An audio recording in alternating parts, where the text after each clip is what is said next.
Sign up for our monthly giveaway. Every month, we give away exclusive Cigars and Sea Stories gear, as well as items for our guests and sponsors. Those are gadgets, gizmos, all sorts of different stuff. When you subscribe to our newsletter by going to cigarsandseastories.com and clicking subscribe, you automatically enter into our monthly giveaway. How you earn points for those giveaway is by sharing the referral link with your network. Every time you share, you earn a point. Every time one of your friends subscribes, you earn an additional 5 points. So go to cigarsandseastories.com right now and subscribe.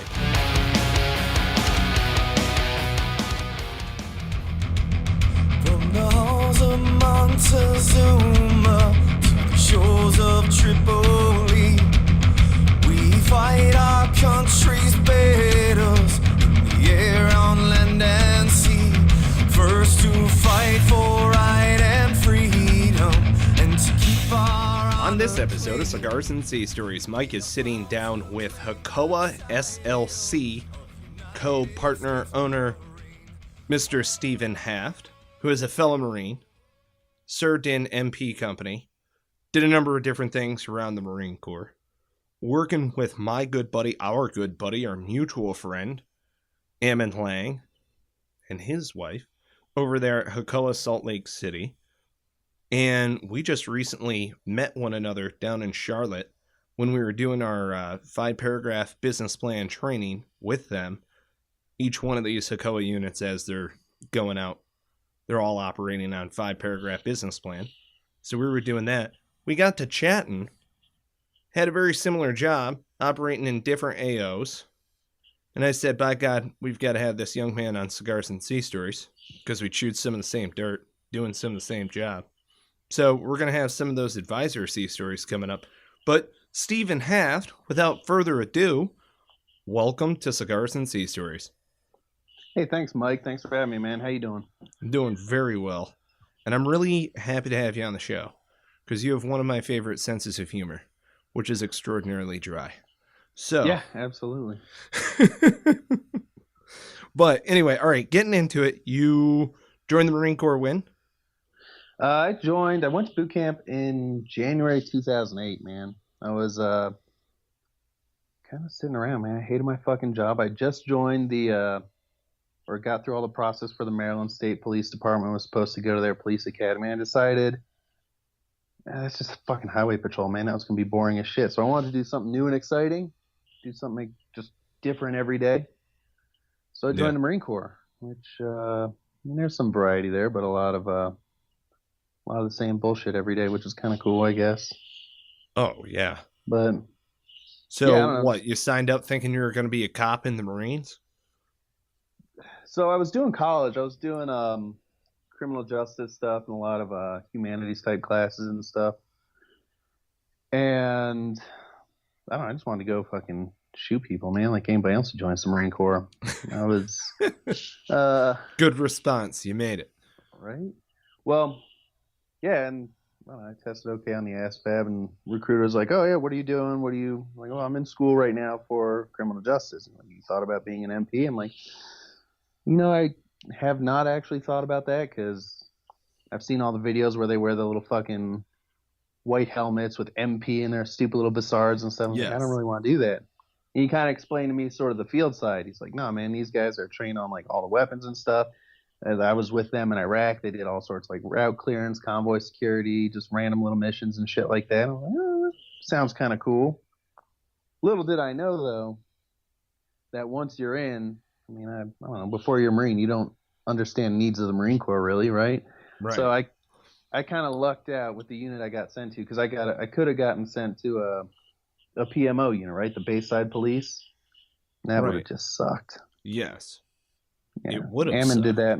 Yeah, Ammon did that for a little bit, and he hated it, and came to division, had a blast, man. Like, I understand why people enjoy PMO, Provost Marshal's office, but at the same time, not for everybody. And that's why there's two halves to the MP coin. Mm-hmm. I mean, absolutely, yeah. There's like the Bayside, man, just staying at the gates, responding to, I mean, I don't know. I'm pretty sure 90% of the calls are drunken disorderlies, and the other 10% are domestic disturbances. Like it varies a lot with, I guess, the calls that you can get. Now it just didn't sound that exciting. But Yeah. I completely lucked out when I got sent to 1st Marine Division MP Company, which was pretty badass unit, actually. I mean, as far as like Pogue units go, it was pretty sweet. Yeah. Now, okay, you guys never deployed as a company, though, did you? So right when I got the unit, the company had deployed like 2 weeks prior. They went to Iraq. They were doing route recon, convoy security type stuff, and they deployed as a whole company. But I think they were split up amongst the area, so I don't think they ever actually were in one AO together. Yeah. And then my first deployment was, I think it was about half the company. We took about half the company to Afghanistan. They split us up again into our police mentor teams, and I moved around a little bit there. I actually got stuck doing PMO on base for about a month and a half on Leatherneck. You're trained. Here you go. Yeah, pretty much. Did you wear a badge? I remember. Did I wear a badge? I think I had a little plastic card that had a badge on it. Oh, that's cute. Yeah, it was pretty fucking dumb. But I remember, so when we were doing the RIP, I think it was 2nd Division MP Company. They were out there, and they were doing the PMT stuff, and they were also tasked with doing PMO on base at Leatherneck. And, God, they're gunny, man. He was an angry motherfucker for no reason, man. Just chill, dude. You're going home. That's what gunnies do. Yeah. It was cold, man. I had my hands in my little fleece pocket, like my little front pocket on my fleece. Yeah. He was not happy about that. What? So he told me the pocket on the front is legit. You're totally okay. What the hell is it for, man? Did you have it under your cami blouse? Yeah. That's why. Whatever. But so he told me to go run radar. I've never fucking run radar before, so I get my little the hell was a Toyota Surf or a Hilux, a little like Gen 3 4Runners right-hand drive. So I go out to like the main road where people fucking speed, I guess.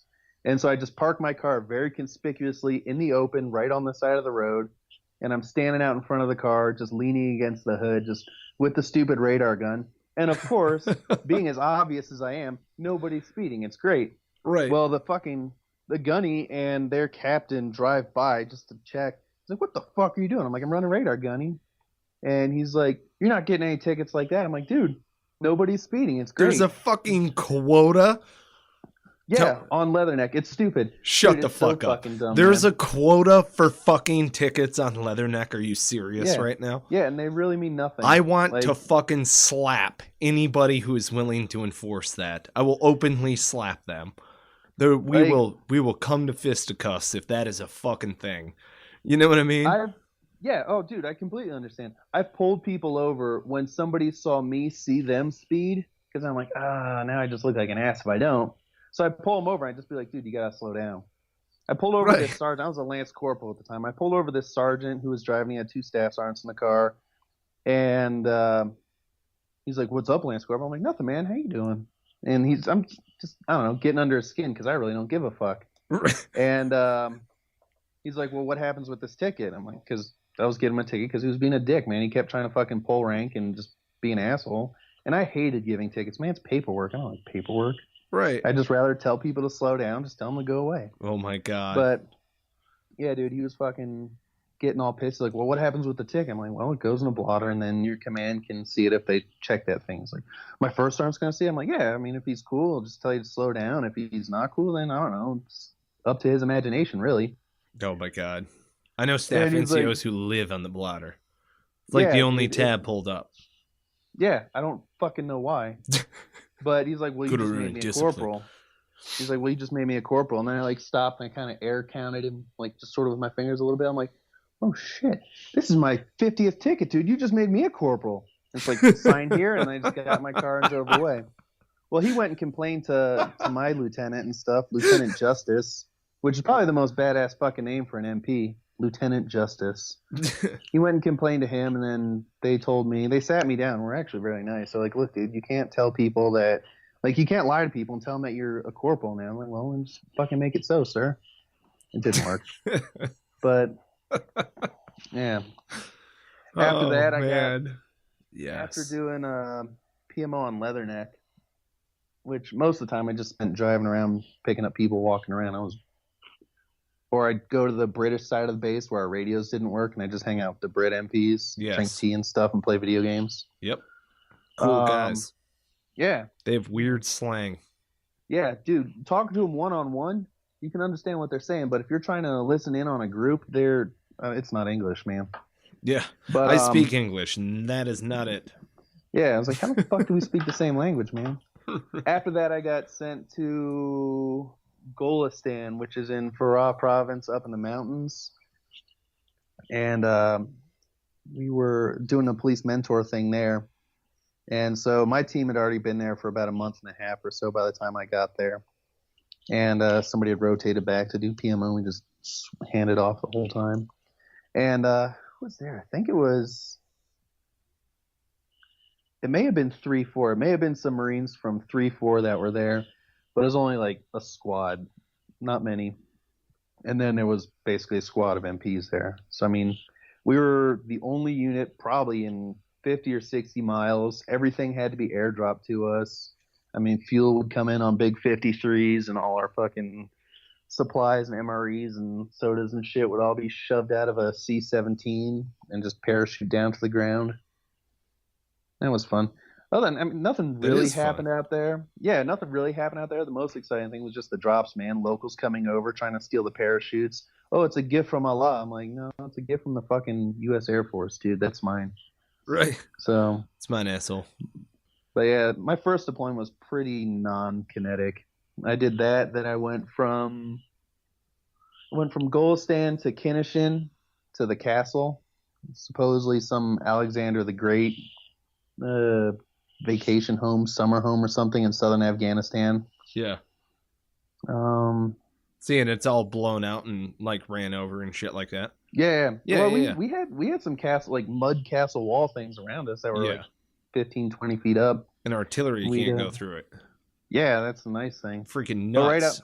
But right outside there was a little bazaar and stuff, so we just walk out there on our way to like Go Stand Post or some shit, stop at the bazaar and just buy all the food and stuff we need. See, so all right about now, while we're getting into the sea stories, I'd like to invite folks to go and like our Facebook page at Cigars and Sea. I'm the guy who does that.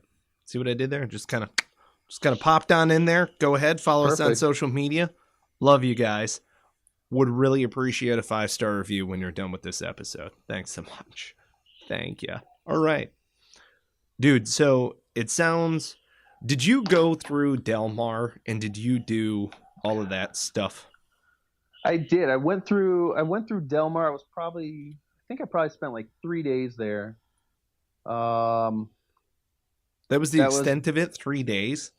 Yeah, I flew from Leatherneck to Del Mar on a C-130, which was a really quick flight and seemed like a waste of gas, but whatever. And then went out to do detainee handling for the Marja push in February of 2010. Basically, that was super fun. We were just vetting and a bunch of detainees and logging a bunch of evidence and shit. Nothing super exciting.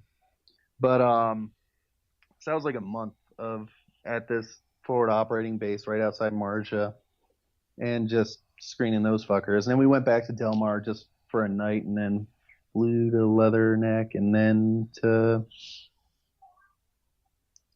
I don't know. Kinish, I don't know, the castle. But yeah, no, I only did like 3 days there, man. You it's traveling out of there or what? No, it's interesting because we had a similar setup up where we were up near Kajaki. Because it's where the king used to hang out. Yeah. But it's not it's not very opulent anymore. I'll put it to you that way. You know, there ain't no water in the swimming pool. Yeah.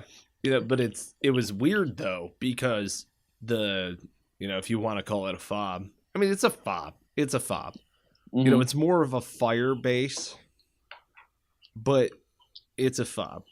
And, it was weird, man. It was a lot like, there were areas in war-torn countries where you look at it and cant your head to the side. And if the sun is in the right place, you can almost see it in its original glory. Mhm. But other than that, it's a shithole. Ramadi was like that. You go driving I'm around upset. in Ramadi and you're like, oh yeah, I could see this as an extraordinarily... It was a bustling city when I was there. Yeah. But to see it all put together, at the height of it, I guess it was kind of like Saddam's Las Vegas is the way that he treated it. It was like a party town. That's what I heard. I have no idea. By the time we saw it, it was all fucked up. And then by the time I saw it in 2007, it was a whole nother kind of fucked up. It's like, wow. There are a lot of buildings that are not here anymore. Yeah. So, weren't there buildings here before? Yeah. That's kind of what upset me. I was really hoping I get to do Iraq and Afghanistan. I want to see both, man. I did the Afghanistan thing twice, which was cool. I had a good time. It was tons of fun, but I don't know. I think just it's crazy though, just seeing people still there in war-torn cities and stuff, just carrying about their normal routines, right? You get in a fucking firefight and there's people that maybe hurry up their pace when they're crossing the street, but really not much. So, well, dude, man, yeah. like just driving through a firefight, I gotta go this way anyway. But damn, that's ballsy, man. Yeah, I mean, for me, what was really weird, it's not like you get used to these battlefields, but I went to Ramadi twice. Mm-hmm. So it was one of those where you kind of retread. And, Iraq's kind of it kind of is a melding pot in a sense. There are folks who have been there for generations, and then there are people who are in and out of those more urban epicenters. Not so much out in the vignettes. Out in the little villages that are out there and stuff, the population of 12. I mean, that's it. That's who lives there. But in Ramadi, there's such this, it's an urban metropolitan area to an extent. At any given moment in time, you probably have between 200 and 250,000 people that were moving through that tiny area of a city.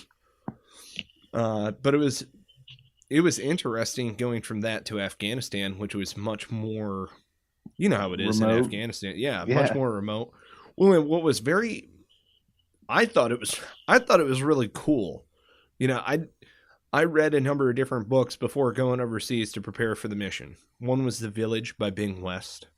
Mm-hmm. Had the opportunity to meet Mr. West when we were going through advisor training. Amazing Marine. Another one was Ugly American. Because you can't go trouncing all over the place as an imperial soldier. Come on, man. We're advisors. Yeah. Like, you don't want that. You don't want to show them pictures of America and your home and your family and all of that other stuff. You don't want to do that. You don't want to show them make them hate us more. Well, right. And I mean, envy the fact that oh God, to put it into perspective, we're going to essentially this whole world that is just like Disney World to them. My wife, she's a nurse. She's worked with foreign nationals who have come here specifically for transplant needs. And one of the things that they always say, we have automatic doors. We have garage doors. We have a lot of automated mechanisms that they don't have in those countries. You're talking to a guy who's standing there in essentially one long shirt wearing flip-flops. And he lives in a mud hut that his grandfather's grandfather's grandfather's grandfather picked up mud from the river and basically built these thick adobe castle walls. Reed roost, all of that other stuff. Such an ancient type of culture to an extent. So we had on my second deployment, we had our ANCOP, which is the Afghan National Civil Order Police, right? They're like the special police from Kabul. We had them come down and we were showing them the area and like putting them in their different positions in our area and shit. And They're like, oh, we can't live here. This is below our standard of living. I'm like, dude, what? What do you think America's like, dude? This is below everybody's standard of living right now, man. Just suck it up. You're here for 3 months, dude. Just calm down. Yeah, they were just super upset. Like, well, there's no running water. I'm like, yeah, I noticed that too. Just, we figure out how to deal with that. When you got giant cases of water, shut the fuck up. Yeah. I mean, come on. Give you water, it's fine. Dude, there was one point. You know how it is being a detachment. So you're always somebody else's problem, essentially. Yeah. And we were out of this PB Gumbati. When I die and go to hell, they're going to send me to PB Gumbati. And thank God I was not acting platoon sergeant, but I was working the logistics side of things. And we had a breakdown essentially happen in between our police advisor team and the unit that we were with. And they fucking left. And you know how bad this is as an advisor. Yeah. Like, they grabbed all their shit, and if it wasn't nailed down, they left. What do you mean they left? Yeah, sir, they just, I don't know. Right. They just left. Right. Well, we need them. And that's what I tried to tell them.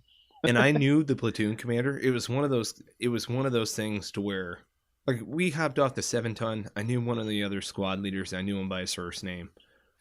And then I go walking into the COC, and it just so happens that their platoon commander was one of my shooters in Quantico. So I immediately had a beautiful rapport with this Marine unit. And you know how it is being an advisor. The hardest part about being an advisor is actually getting your fellow Marines to cooperate and do shit with the Afghans. Yeah. This is the hardest part of the job. It's not hard working with the Afghans. Especially too. No, but especially too. I mean, like the infantry guys that are attached to the oh my God, stuff, right? Because that's so far from anything that they want to do, and the rest of their buddies are actually out like doing their line company stuff. I'm like, why the fuck do I have to be here? So like to them, it seems like, I don't know, they probably felt like they're a shitbag and just sent there or some shit. At least that's the vibe I got from the 3-4 guys and stuff. Yeah, and I was one of the infantry guys who volunteered to be there. Yeah, it's something different, man.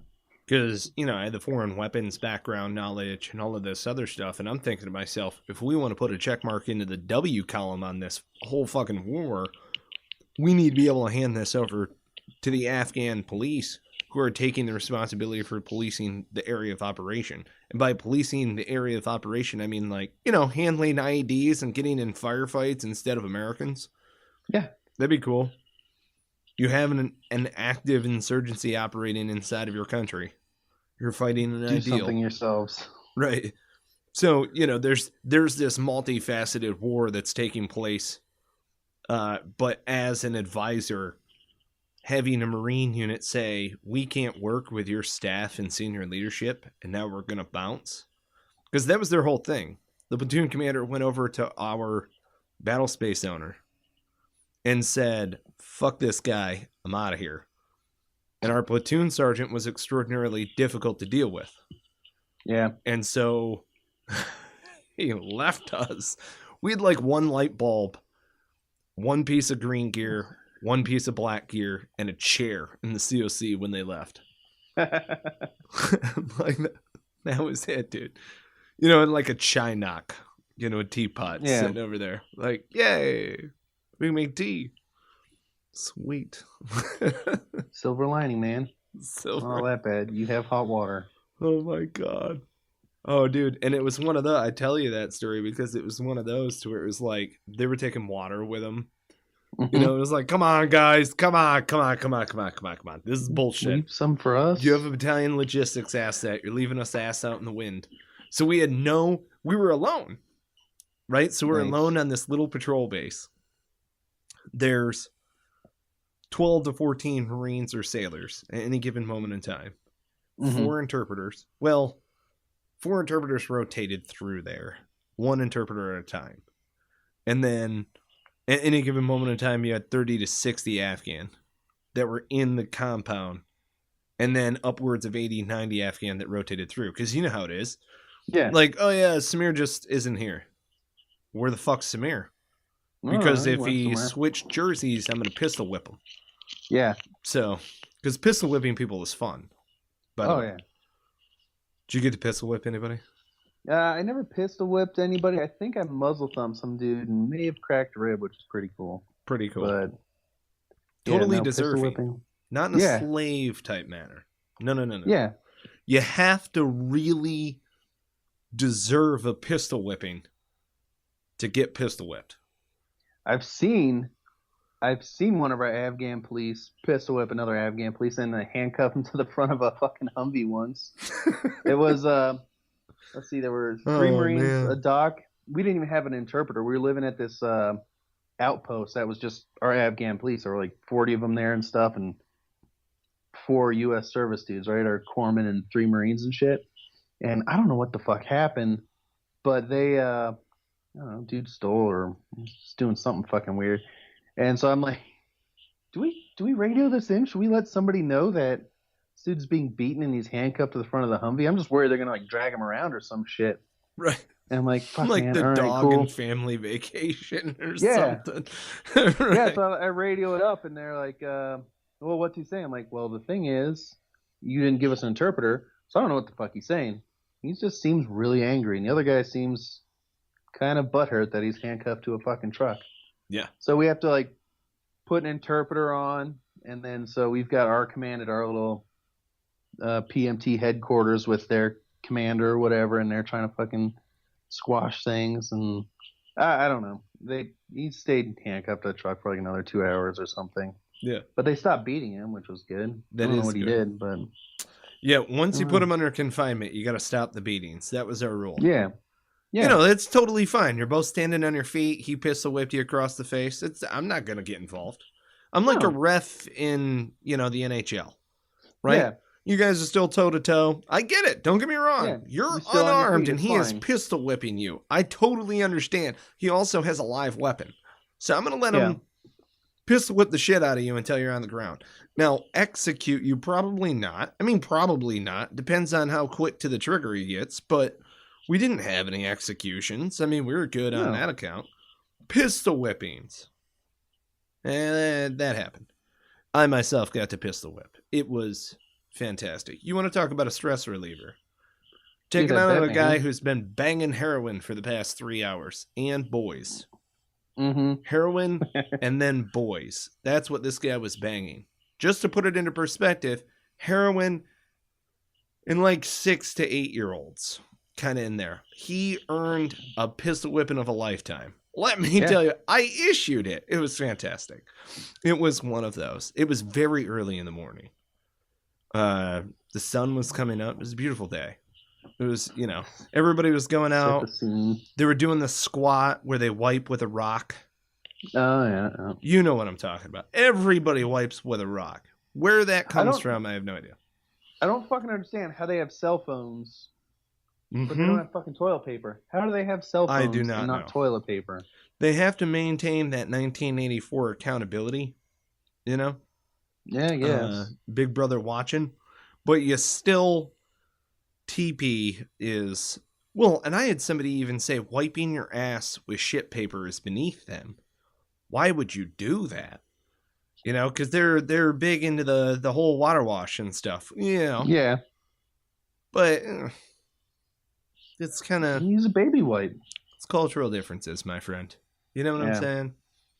Which I think, too, was probably one of the coolest things about the mentor mission is actually sort of embedding with the local culture, kind of, right? Absolutely. Because, I mean, that's the only real deployment I've done, but I don't know, you've done the infantry sort of line company thing before, right? Yes. So you're not, in my imagination, I guess, like you're not getting that experience by just doing the line company thing, right? So this, I don't know, I'm kind of like an experience junkie. I like going places, meeting people, and eating their food and stuff, and that's what I loved about this mission, man. Absolutely. Was just hanging out with them, eating their food and stuff. I don't know, they're not all bad dudes. Oh, shit, absolutely. I'm sure I've even been to like lunch at somebody's house where somebody was shooting at us a day before, trying to blow us up and shit. Grand scheme of things, I mean, good on them for being able to compartmentalize. Be like, that was yesterday, man. Come on in for some fucking goat milk. Oh, thanks. Right. But I'll take the chai and nothing else. Yeah, dude, Appreciate that was we went. So my fire team and I, we walked to this fucking compound once because we were trying to get intel on, I don't know, fucking something. And homeboy lives there. He's like, hey, would you guys like some buttermilk? And the other four guys, right? They're corpsmen. The other four guys are like, oh fuck no, man, that sounds disgusting. And like trying to be like, I don't know, doing the right thing. I'm like, oh yes, I would love some. Just a little bit. I don't want to take too much from you guys, right? Like, I appreciate this. Thank you. This is like an honor for you to share your food with me and shit, right? Oh man. Like trying to do the whole coin thing, Oh right? man. Not the dairy. Oh god, I took a sip. It was rancid. It was thick. It was nasty. Oh, even And so, the like, the guy- thought. Yeah, so the guy's watching me drink. I'm like, I'm like, thumbs up, very good, Oh. thank you. There's very good, man. Oh, I'm even. Dude. And then so like, oh, I can he smell it. he continues to talk to somebody else in my ear. I'm like, fuck, man, I can't really dump this out. So I just chug it, right? Just chug it, just just to finish it, man. And it's like, so before I can even like put my canteen cup away or anything, he's like, oh, you like it? Here. And he's like filling it up some more. I'm like, no, I couldn't possibly. This is for your family. He's like, no, it's fine. Oh my I'm god. like, son of a bitch. Oh my god, it's hitting the gag reflex in the back of my throat. There's no way. There is no conceivable way in this entire fucking world that you would ever get me to do that. There is no way. I would rather drink a month-old container of mayonnaise that is sat out in the sun than go for that. There is no way that I would do that. Or like that minty shit that they had. That like thick minty soda water milk shit. No It's way. toothpaste. And they all drink It's out of one toothpaste. bowl with a ladle. Negative. Dude, I've seen that shit in like a 2-liter bottle. Like I don't know if they package it that way, but it's not packaged, put it in I'll there. tell you that much. yeah. Well, they came back from the bazaar with like a 2-liter bottle of Pepsi, you know, the PEBSI, Right. the fucking knockoff shit. Right. With that, one of my No. Afghan police like, here, man, you should try this. I'm like, I mean, I'll give it a shot. Why not, right? Not gonna knock until I try it, I guess. Negative. No, man, it was awful. I think I actually spit it in the dude's face and yelled at him for giving that to me. Why the fuck? With no warning, too, man. No fucking way, dude. Should have told me, like, oh yeah, it's gonna be weird. It might not be something you're used to. No. Right? Just let me fucking dive in. Oh. Never. No. I smelled it. I've only smelled all of that shit, and I'm like, negative. There's no way. I'll drink chai all day. You know, I'll drink chai all day, and it better be piping hot because I know what it means if it's not. And then, like the cheesy potatoes that you can get out of the bazaar. Cheesy potatoes? I never saw cheesy they were potatoes. banging. They were like these disc potatoes, almost like the same thickness of au gratin. And then they would kind of like deep fry them and put it down on the plate, and then they just put cheese all over the top to where it's just melted all over the top. So it comes all stuck to a plate, and then they slide all of the plates together and stack them inside of like a grocery bag. You know, and yeah, man, we used to give the kids, we'd give them a 5 and hold a 1 and be like, look, man, you go and get us cheesy potatoes, we'll give you $1. Yeah. And there you go. And so then old boy would take off out there, get us some cheesy potatoes, you know, and we would do that. And then one Marine would sit over in the corner and he would eat some cheesy potatoes. And we'd watch. And then about 5 minutes go by. You dead yet? Nope. All right. We're all going to eat our Everybody cheesy else potatoes. dig in. You detonate a tester, take one for the team. Right. The guy, and typically he was coming off post.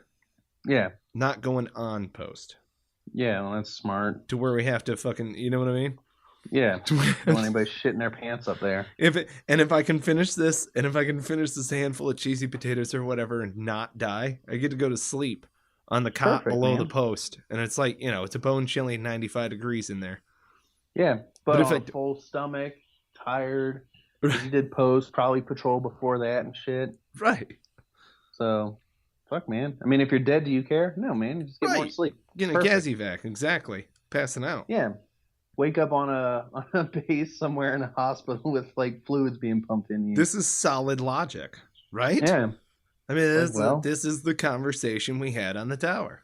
Right. Worst case is I'll get super sick and I'll get to spend some time in a place with air conditioning. Amen. Probably internet. This is cool. Right. Dude, I got sick on my second deployment. I don't know what the fuck it was, man. I'm glad it wasn't malaria because I did not take the fucking malarial pills, man. If I were a chick, I'd be pregnant like every day of my fucking life because I'd be terrible at birth control. But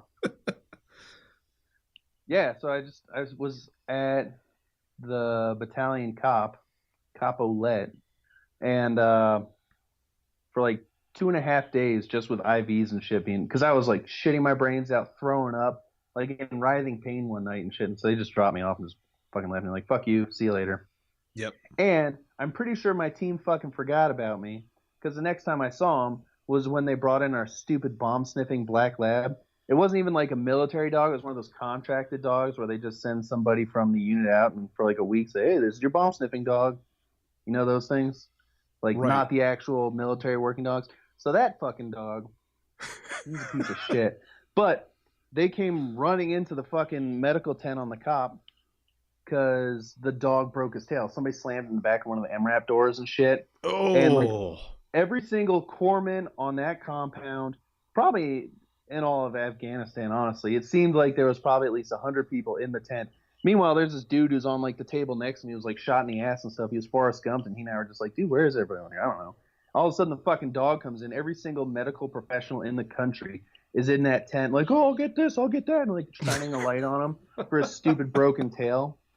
And then that dog got flown out for like a week and a half, and then came back without a tail. And it was like, oh man, he's a good dog, man. He came back out, and he didn't have a choice. And first of all, I hated that dog because every time we go on fucking patrol, I would either be in the middle with the radio with a 10-foot antenna, or worse than that, I'd be in front of the fucking patrol with the goddamn metal detector, in front of the dog. Right. Like this?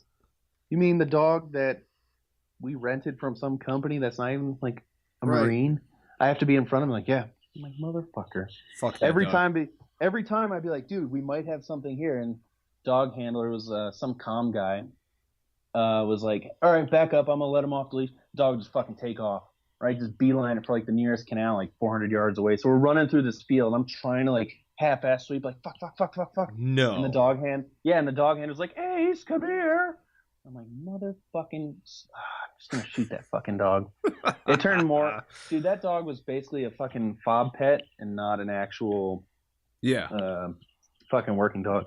Thing was fucking worthless, man. Anytime like there'd be a blast in the area, the dog would just like quiver and just fucking hide somewhere. Like, man, you weren't even, this like your first deployment, dog, and you haven't even been blown up yet. You're freaking out. See, we had a fob dog that was like a yellow lab. A local dog? Yeah, it was a local dog. Yeah. And we're sitting there going, what's the symbol that we can put, essentially on the dog? Yeah. To where we know that it's our dog, essentially. Don't shoot it. But nobody else knows what the hell it is. So it can't be military related. It can't be religious related. Mm-hmm. At the same time, you can't necessarily put something that's just some weird symbol that's on it to where another Marine looks at it and doesn't realize what it is. Mm-hmm. By vote, this is what we spray painted on our dog. A swastika. A swastika. Okay. Oh, there's our dog. There's our dog with a swastika on its flank. And its name was Dog. And we would send Dog or follow Dog sometimes just down trails. Yeah. So we would be out on patrol and it's like, well, Dog crossed the creek right here, so we're all going to cross the creek right here. And we would just follow the dog, right? Figuring if he triggers an IED, good, we didn't walk on it. And then if he leads us around a little bit, we found IEDs with Dog. With Dog. His name was just Dog. It was great. It was fantastic. And we took him on a patrol probably a dozen times. No, not a working dog, a local dog, totally. Yeah. No leash ever, not a collar, just a swastika. Yeah, there you go. That's all which you need, still man. is just like, why the, you know, and it was literally by boat. We were like, yeah, man, that's, I mean, honestly, it's probably the best. Because we knew that only somebody else like us, you know, kind of a deal in that type of situation would put that type of thing on it. And it made the most logical sense to put that on there. Don't put a cross on there. Don't put a big dick. Right. Cock and balls was actually a close second. Nice. But the interpreter, we already shaved that into his head. So, you know, I mean, to see them both on patrol. What's that? On my first deployment, we had a fob dog and stuff who, like, I don't know, we just fucking left, never thought anything about him. And then, like, 2 or 3 years later, I was just, I don't know, probably at BAS or something, flipping through, like, Leatherneck magazine or something. And they had, like, a whole 6-page article about the dog that we had as a puppy and stuff.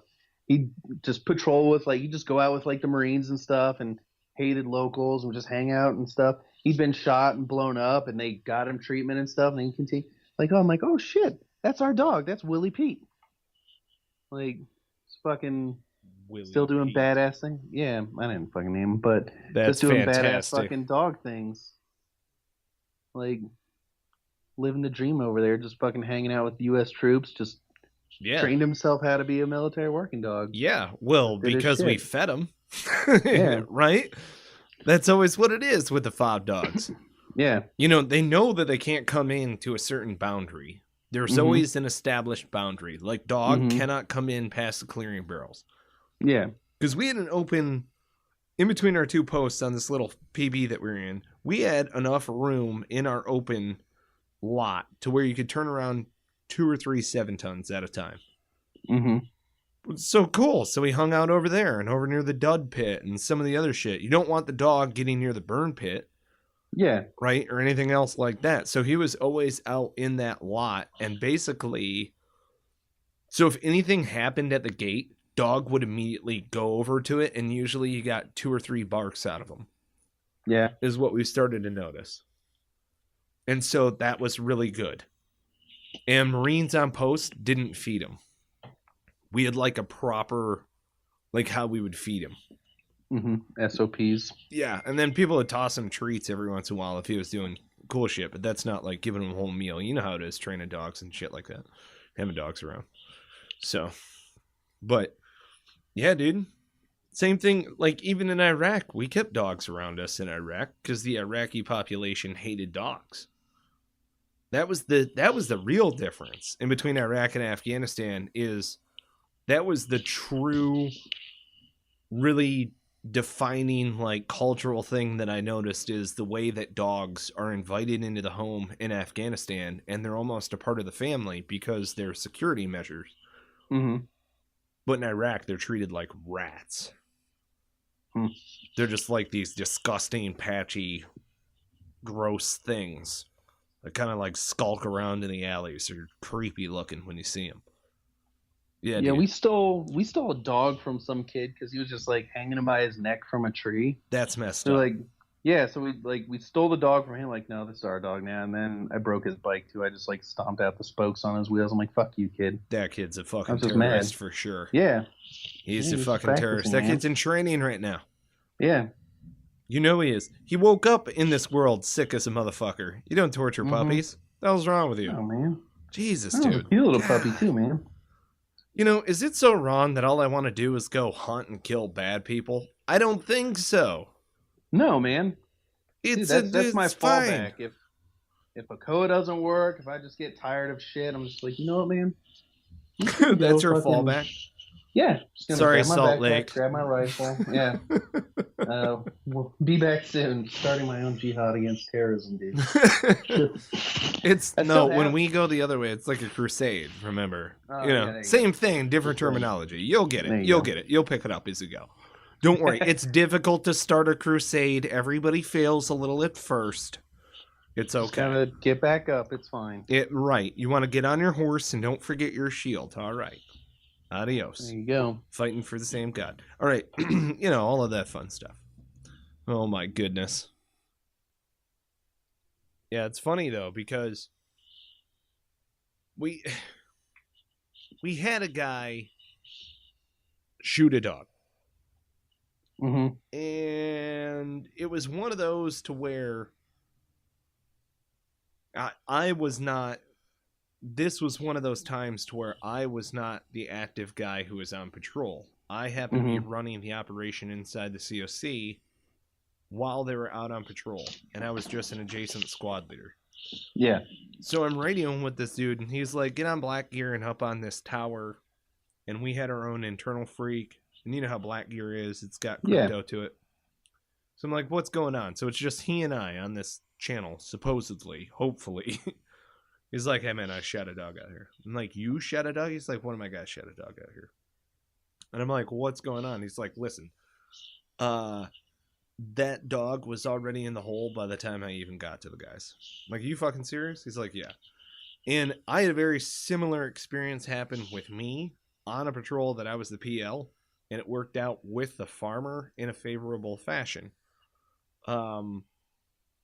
Because it was one of those things where it was like, this was a show of defense. Let me put it to you like that. Right? The dog was, dude, you know how it is, man. You got a dog that's running at you full tilt. Its mouth is agape, teeth showing. There's no leash. There's no nothing. This is just in your eyes, essentially a wild dog running at you. It's akin to a wolf running at you out of the woods. Okay, what do you do when a wild dog runs at you out of the woods? Oh, I happen to be holding this beautiful rifle that I load every fucking day and never get to use. Pow! You know, like, so we tagged this thing and it's like, oh shit. And you know, we heard the shot from the PB. Yeah. Oh, what was that? It wound up being a fucking fiasco. It wound up being just, okay, bury the dog. And we'll figure this shit out later. And that's what we wound up doing. So. I had a buddy who had to shoot a dog. He and I were, he was at the castle. We were going out to our post and shit in the morning, right? Like, we had the bazaar closed off to everybody. And so in the morning and stuff, we go out and move the sea wire, let traffic in and stuff. And I have, again, police search vehicles coming in. Oh. So I'm up on post, and then my buddy gets to his post, and then I hear him over the radio. It's like, hey, COC, this is post one or whatever. I've got a dog stuck in the concertina wire. I've been trying to, like, get to it to let it free, but every time I get close to it, it starts writhing more. I'm worried I'm going to get bit. I'm just looking for advice and stuff. Should I shoot it or not? And they're like, stand by. Meanwhile, I've got my Afghan. Hold on. You're scraping the microphone a little bit on my side. Oh, shit. Yeah, there you go. All right. Better? Yeah, what do you got me in your fucking hoodie or something? Jesus. Some people's podcasting etiquette. Please continue. Right, a dog stuck in the razor wire? Yeah. So he called the COC asking for advice, like, hey, I can't really get it out. I'm worried it's going to bite me. And every time I get close, it starts writhing around more. So COC's like, all right, stand by. Hold on. And meanwhile, I've got my Afghan police moving the sea wire from across the ECP, right? So vehicles can get in. The dude gets his pant leg stuck in there, and he's like trying to kick the wire off, getting more tangled.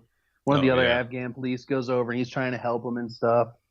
And so I'm just thinking of this whole thing. And so they're like, yeah, fine, you can shoot the dog. And so I'm like, hey, COC, I've got one of my Afghan police stuck in the sea wire. And they're like, shut the fuck up. I'm like, all right, fine. I was wondering if I could shoot him or not. I don't want to get a disease trying to help him. Like, dude's stuck in the wire. I just want to do the humane thing. I'll euthanize him if need be. Yeah, just out of the goodness of my heart as a fucking human on this planet, man. He's the guy who carries his AK by the magazine. Yeah, pretty much. On patrol. You're like, this guy, he doesn't really, he's not in it to win it. You know, probably a liability, more or less. At least though, I prefer the guys that carry their rifles by their magazines than actually just holding it just down by their side with their finger on the trigger and stuff. Just holding just the pistol grip. I'm like, oh man, you're gonna shoot yourself or somebody else. Yes, and I've seen it. I've literally seen it. I've seen issues in firefights with your police trying to actually get them to engage. Because with ours, I just felt like they're like, the Americans are here, they'll do the shit. So they just like played on their cell phones in a ditch while we were fighting.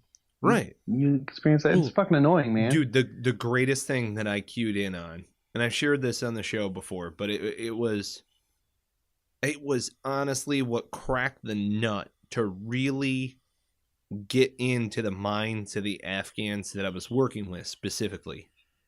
And instead of telling them that I was school trained in anything, I told them my grandfather taught my father, who taught me. And now I'm here to teach you. And all of a sudden, smart. they were like, boom, locked in. You know, and there were some guys that were there who just, they couldn't. There are some people who just can't get the structure in general of like what you're doing in a job. They don't belong there. No. You know, their recruiting standards are extraordinarily low. They probably don't belong there in any aspect. But you have a pulse? Cool. Come on in. Right. But these guys started to get it though, man. You know, like I got called Topakma Lem, which was really cool, which means rifle wise man. I think that's fucking badass, dude. You know, so it's like, it's way better than White Devil, thank God. Yeah. But it was because we taught them as a unit how to actually handle their firearms. And it's basic shit. It's shit that my 4-year-old and I work on the fundamentals of weapon safety with this little air rifle that I got. Right? You know, it's just loud enough to where it startles you. It's got enough slack in the trigger to where you can't really, you know, it's not going to do an ND or anything. It's got the proper safety accoutrement and everything. It's a single pump to where he can't load it himself. Different stuff like that. But it's the same marksmanship fundamentals as how I would work with an Afghan. You know, because it's the same marksmanship fundamentals on how you apply it to a fucking sasser. You know, it's all the same.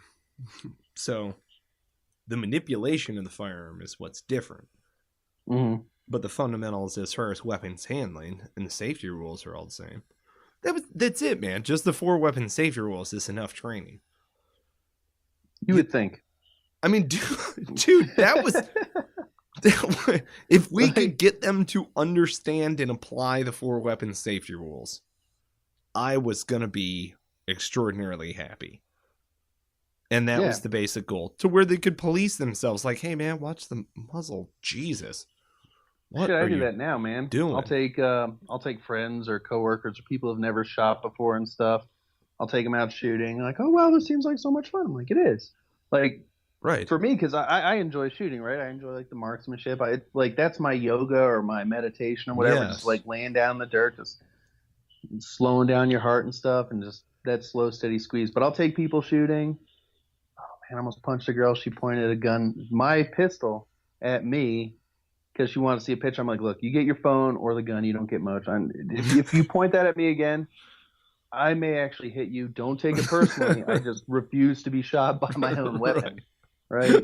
Right. I refuse to be killed by my own gun. And so I drive out to Stansbury Island out here. It's like on the Great Salt Lake. It's this whole little island, so you can drive out to it. It's BLM land. You can shoot out to 1,000 yards easily on there and stuff. But it's like a 40-minute drive. So, like, the last 10, 15 minutes of the drive out there, I said, like, while driving, I talked to everybody in the car. I'm like, all right, cool. These are the weapon safety rules. This is what's going to happen. If we have this, we do this, and this, right? Yeah. Like, just trying to, like, without scaring them into it. Like, I don't want to be like, look, if you fuck up, somebody can die. Like, I'm not trying to, like, make people terrified before they even hold a gun, right? I'm just trying to keep it light, but still put that information in their head. Yes. Also, I have like a full trauma kit in my car that I bring when we go shooting, especially with new people, right? Just, it's not for them, it's for me, because I'm just worried that I'm going to get shot and I'm just going to get pissed and have to drive back. No, I'm like, look, that's good practice. Like this. I tell them, like, look, I got like Band-Aids and first aid stuff. You guys need it. Just, we'll be fine. I don't tell them that I have like shit for sucking chest wounds and Israeli bandages soft and stuff. teas in here. Yeah. Right. I've got some tourniquets and stuff. And right. No, man. Like, I'm just like, we'll be fine. We'll, as long as we're safe, we just follow these rules. It'll be a fun day and stuff. And I don't know, when you get more comfortable, we'll shoot out to different distances, set up more targets and stuff, and have some fun with it.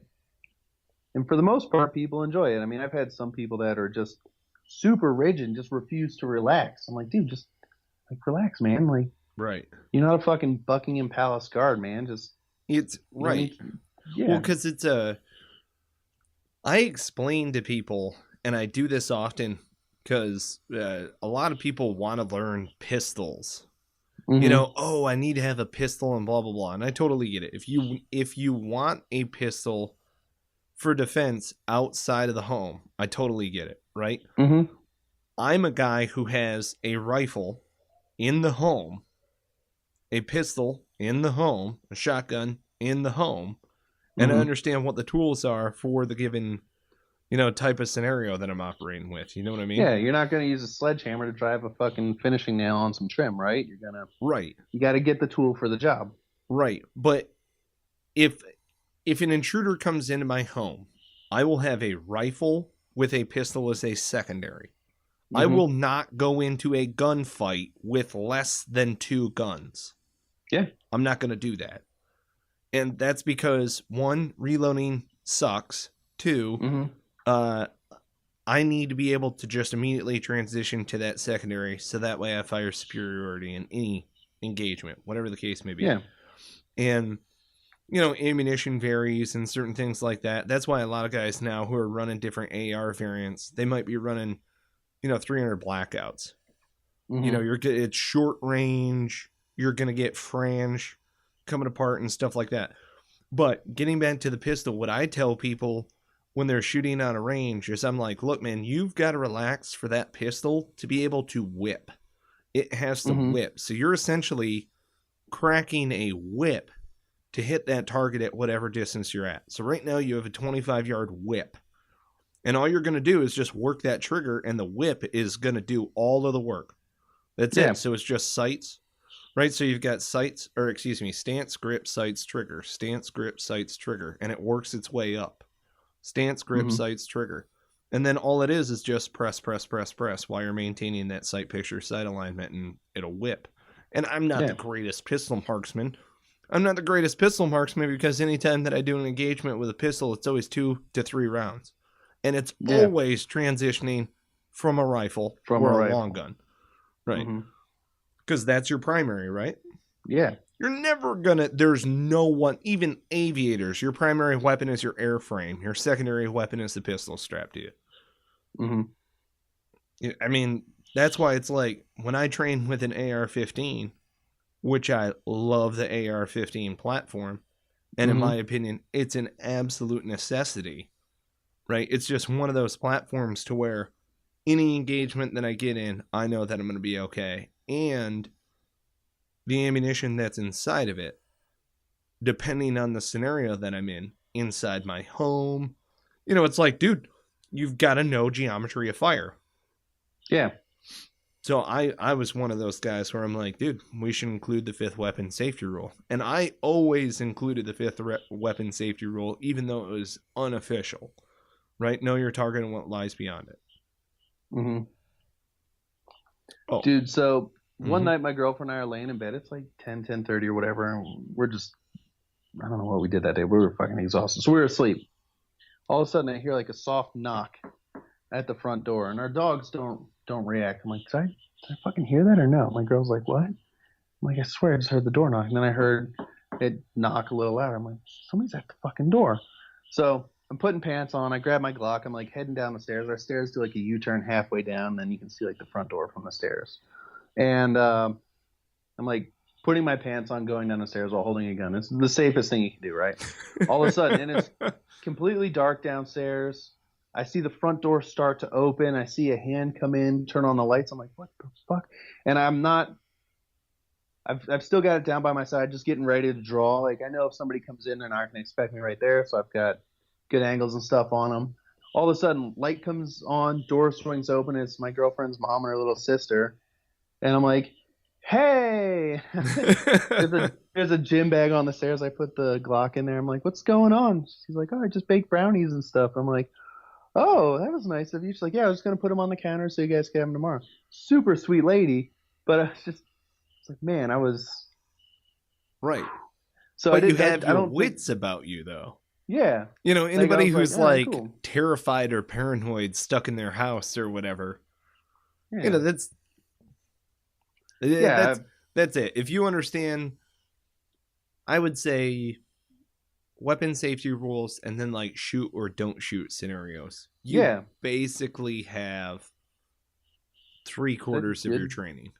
Yeah, it's like good military training right there that kept me from shooting my girlfriend's family. Yeah. It would have made for awkward family gatherings after that. Well, yes, But, one would assume. Yeah. Well, and that's the thing too, is that it's how do I put it? I think the vast majority of people do not understand the true discipline that it requires someone to maintain a standard of rules of engagement. And there are a lot of times where you're like, I just smoked this dude, and you don't. Because there are consequences. Even in that scenario, there are consequences. Like, you're not going to get away with that shit. Yeah, I think that's the other thing, is it needs to be an overwhelming force, but it doesn't need to be, taking out a mosquito with a rocket launcher. It needs to be the correct applied force. Exactly, that's necessary. and knowing when to back down that escalation continuum. I think a lot of people have a struggle with the understanding of escalating to de-escalate a situation. Mm-hmm. I don't think that they understand how to operate in times of conflict, which is a natural conflict is going to naturally occur. Mm-hmm. If you operate in the world, you're just going to experience conflict, and you're either going to put up with it or you're going to do something about it, but there's going to be some sort of conflict that's out there. So, it's one of those things to where I think shout, show, shove, shoot, a lot of the different stuff that we learned, it's just basic stuff. I feel like anybody should learn that. Shout, show, shove. Hey, motherfucker, I'm going to punch you in the face. That could be that could be the same rule. Like, if somebody comes up with you, and it's like, hey, give me your wallet. It's like, no. And then it's like, hey, this guy's trying to steal from me. He produces a pistol. It's 3 feet, 3 shots, 3 seconds. Pow, pow, pow, pow, pow. Kind of deal. We have all of these ditties. Oh, man, that was probably the weirdest thing, too, is... I guess getting out of the military and trying to remember how normal people talk. I mean, obviously not swearing as much was a big struggle, but... it is rather ingrained in our vernacular, is it not? It is. But that and, I don't know, acronyms or assuming that everybody has the same training. It's like, no, why would you do that? What do you mean, why would I do this? I don't know. Right. Things that I guess Marines, because we all have the same training and stuff, assume is common sense for each other, I guess. Yeah. That's not in the real world, man. No, it is not. It's not that much common sense, and it was just really it was a whole internal struggle I had, just getting out into the real world and be like, all right, cool. Well, I guess nobody's actually really grown up either. Like, I thought grown-ups had their shit together. No, man. But like when you're little and stuff, like, man, they seem to know what they're doing. No, man, nobody does. Nobody does. Yeah. No one has any idea what the fuck they're doing. Yep. That's the beautiful thing about it. Life is pretty well random. I think the hardest part in evolving into a Marine veteran is trying to find dependable people. Mm-hmm. That's probably, family, friends, yes. But we have our own professional goals now. And it's difficult finding dependable people that we want to work in tandem with, in and around. You and Ammon coming together on HOCOA SLC. I mean, I think you guys are just such a great fit for HOCOA overall, for, what we're doing with 5-paragraph business plan. Don't get me wrong. I mean, 5-paragraph business plan we originally created, and still we offer to that civilian audience. Like, HOCOA is a civilian-led organization. Or as Craig puts it, potato. For now, he says. But... And it's funny because we have our own what I love about HOCOA is how polite, how professional, down to earth, all of that other stuff. But if you want to have a face-to-face communication interaction with contractors can be a little rough around the edges too. Yeah. I mean, that work is not for the faint of heart. You've got to be hard-working, blue-collar work, man. right. That's the military folks right there. Well, so like, this is what I got all stoked up about when I got together with HOCOA and I started meeting a lot of these contractors. I was like, oh my God, these are the people in my American society that I can truly kind of integrate and bridge back into. Absolutely. I've been hanging out. I mean, it's great. The network that I have is phenomenal. They're great. Their business. We can relate and they understand my passion for business. But the folks who are going out climbing on roofs every day, like, dude, brother, I feel your pain. Okay? Because when I was in Ramadi, Iraq, I was filling sandbags on the roof. Yeah. On the fucking hauling roof. That shit up and down the ladder. It was the dumbest thing in the world. Yeah. Right. You guys wonder why your roof caves in. Well, right. What the fuck, man? Right, and we were doing having 7 tons of extra shit on the roof could be bad for no. Believe integrity. It or not. Believe it or not, in this case scenario, guess what happened? Sandstorm blew through. Sand deposited on the roof. We had to shovel it into sandbags and get it off the roof, otherwise it was going to cave in. Fuck, man, you guys should have just waited for the sandstorm. They would have had sand on the roof, and you could just put it in the bags on the roof. Right. Right. Well, that's what we did. We waited until the sand blew all of the sand onto the roof. We went up there with e-tools in the middle of the day and filled sandbags. And you had to be like, squat defilade. Otherwise, you're going to catch a sniper bullet. It was stupid. Yeah. In full fucking gear in 120 degree weather. Yes. So when I'm sitting there with a contractor who's a roofer, I'm like, brother, I got you. I get it. There ain't no shade up there on half of them, I don't have the finesse you've got for it, and definitely the work I did was nowhere near as quality as this, but I feel your pain, man. I've shared that experience. I know what it's like working outside all day long. And then when you're done, you sleep outside. And then you wake up, and then you work outside. And then you go to sleep outside, and then you work outside. Right? I didn't even pay attention to how much time I spent outside. I really didn't. It didn't even cross my mind. I didn't pay attention. I love the outdoors, and I didn't pay attention to how much time, even in 29 Palms, when we would leave to the field on a Monday and we would come back on a Thursday or Friday, I didn't, we were going to sleep at night. I wasn't paying attention to that, really. Yeah, that's just what you do, man. That's part of being a Marine. You're always going to be outside. Mm-hmm. There are Marines who are always inside. Don't get me wrong. But if you're going to be an infantryman, you will be outside all of the time. The majority of field side MPs, you're going to be outside all of the time. If you're going to be a tanker, unless you're in the tank or something like that, when you go to bivouac, you will be sleeping outside alongside us. Dude, do tanks have air conditioning? Yeah, I think so. Right? Yes. Probably sucks, but I'm sure. Because that would suck, man. That's just a big metal oven. I don't know. I've been in a tank before. I've never ridden in one. I've been in them when they've been off, like at air shows and shit. See, we got to do some cross training with them a little bit. I've never been in it while it shoots a gun. I've been in it while it was moving. It's pretty cool, man. We had on my second deployment, we had tanks. I think they were second tanks, maybe first. I don't know, but they were our QRF for the first half of our deployment, which is pretty cool. Yeah. Got to see them haul ass down the road and shoot their main guns and stuff. I'm like, oh my god, yeah, fucking awesome. See, stories for another time. We've got to have tankers down here. I got to wrap this bad boy up. It's great talking with you, Stephen. Stephen Haft of HOCOA SLC, Marine MP, Stephen Haft. Look him up. Can folks find you on Facebook or anything like that? Yeah, I'm on Facebook, Stephen Haft. Haft is H-A-F-T. I've got a LinkedIn.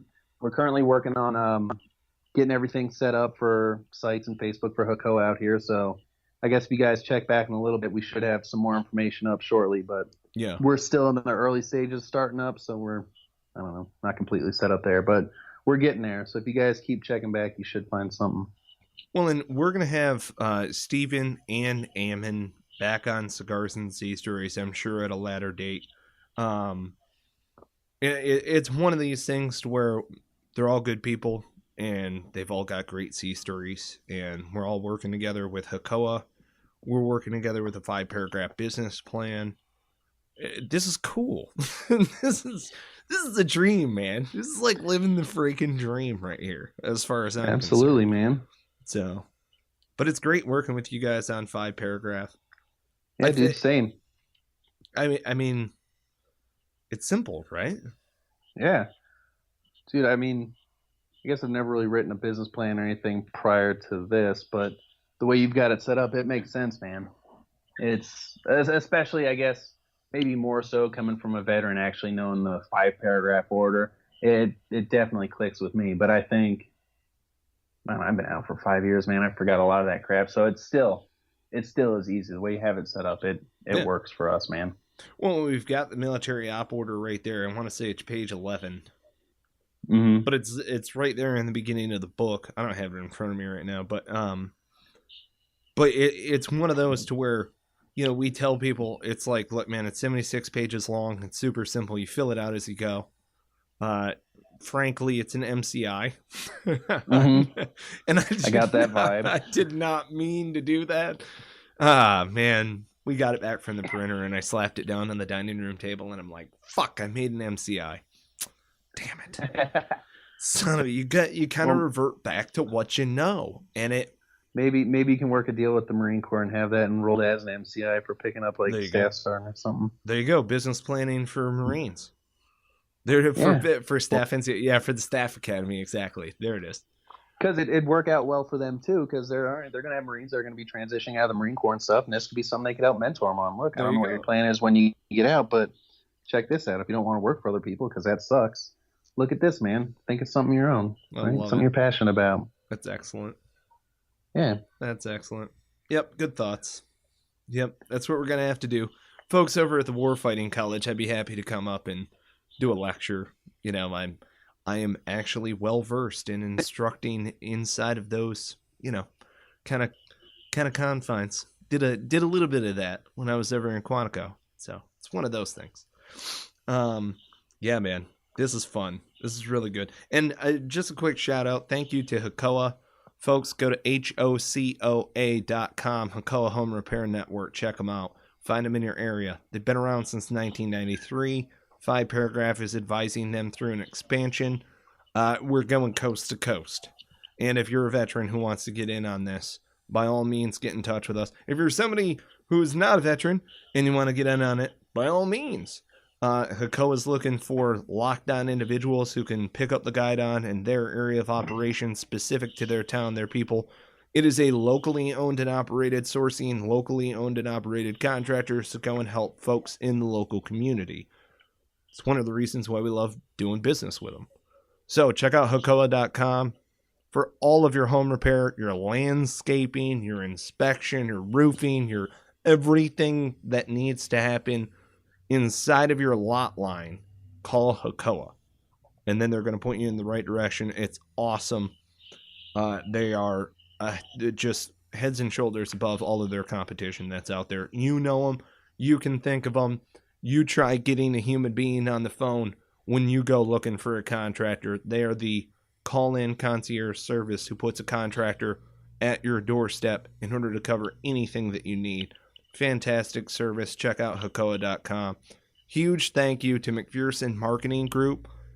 Thomas McPherson, Army vet. We've had him on the show. We'll have him on again. He's doing great things with McPherson Marketing Group. He also happens to own Dream Video Agency.